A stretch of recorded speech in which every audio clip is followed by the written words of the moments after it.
आज मैं आपको सिखाऊंगा कि ग्रिड सिस्टम कैसे सॉल्व किया जाता है। ग्रिड सिस्टम के लिए आपको कुछ बातों का ध्यान रखना होता है। जैसे अगर एक वायर में अगर आई करंट आ रहा है, देखिए एक वायर के अंदर आई करंट आ रहा है और उसी वायर के अंदर दूसरी साइड से भी आई करंट आ रहा है, तो इसका मतलब इसके अंदर टोटल 2 आई करंट आ रहा है। इसको बोलते हैं सुपर इम्पोज करना। करंट को सुपर इम्पोज करा दिया आपने।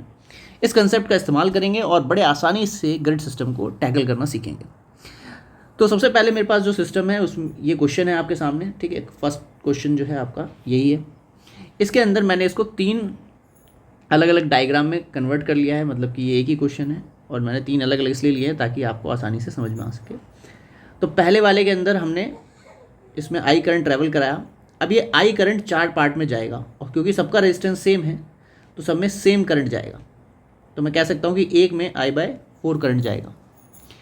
अब ये I/4 करंट सब में जाएगा, ट्रैवल करेगा, यहाँ जाएगा, हर जगह जाएगा, ठीक है, और इन्फिनिटी तक जाएगा और फिर वापस वहाँ से लौटेगा सर्किट कंप्लीट करने के लिए। तो वापस जब आएगा तो यहाँ पर भी आई करंट ही आना चाहिए। तो इसका मतलब इधर से कितना करंट वापस लौटा होगा? I/4। यहाँ से भी कितना लौटा होगा? I/4। यहाँ से भी I/4 और यहाँ से भी I/4, है ना, ऐसा ऊपर के। अब अगर मैं देखूँ तो इस AB के अक्रॉस और इस AB के अक्रॉस, देखिए यहाँ पर ये वाले AB के अक्रॉस और ये वाले AB के अक्रॉस एक्चुअल में कितना करंट जा रहा है?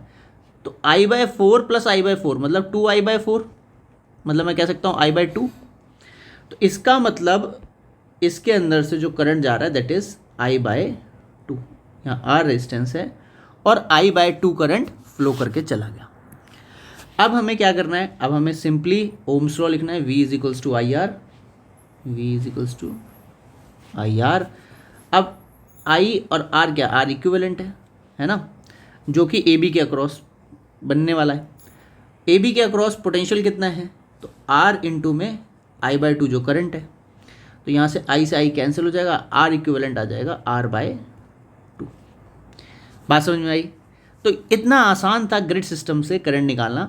अब मैं इसका आपको एक जर्नल फार्मूला बताता हूँ। जर्नल फार्मूला किसी भी ग्रिड के लिए जो वैलिड है वो है 2R/N। अब इसको हम पहले इस पे लगाते हैं सबसे पहले। अब ये N क्या है? N है कि नोड से कितने वायर्स कनेक्ट हैं, ठीक है, wire connected at a node. अब ब्रांच कितनी निकली है एट अ नोड, ठीक है, ब्रांच एट नोड। नोड पर कितनी ब्रांचेस हैं, ठीक है।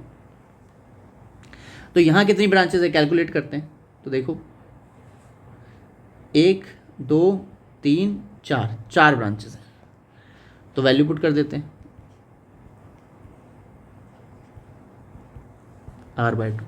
तो आप ये सब सॉल्व करने नहीं बैठेंगे, आप सिंपली इस फॉर्मूले का इस्तेमाल करेंगे और आंसर अपना बता देंगे।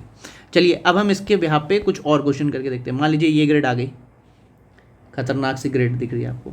आपने देखा ये नोड है, इस नोड पे कितनी ब्रांच है? 1 2 3 4 5 और यहाँ पर भी रेजिस्टेंस है। तो ये हो गया 6। तो इसका आंसर कितना हो जाएगा? 2R/6 मतलब R/3 आंसर हो जाएगा। इसके बाद मान लीजिए ये आ गई, ये जो है हनीकॉम्ब स्ट्रक्चर वाली। तो इसमें कितनी है? तो यहाँ पर 1 2 3, तो इसका आंसर आ गया 2R/3। That's it. तो देखा आपने कितनी आसानी से हम आंसर निकाल पाते हैं। इसके अंदर आपको बस जर्नल फार्मूला याद रखना है और आपका आंसर बड़े आसानी से आ जाएगा। ये MCQ क्वेश्चन भी बन सकता है, ठीक है। चलिए तो मिलते हैं आपसे नेक्स्ट वीडियो में इतने ही इंटरेस्टिंग शॉर्ट्स के साथ, वीडियोज़ के साथ, ताकि आप लोग जल्दी कैलकुलेट करके अच्छे आंसर्स निकाल सकें।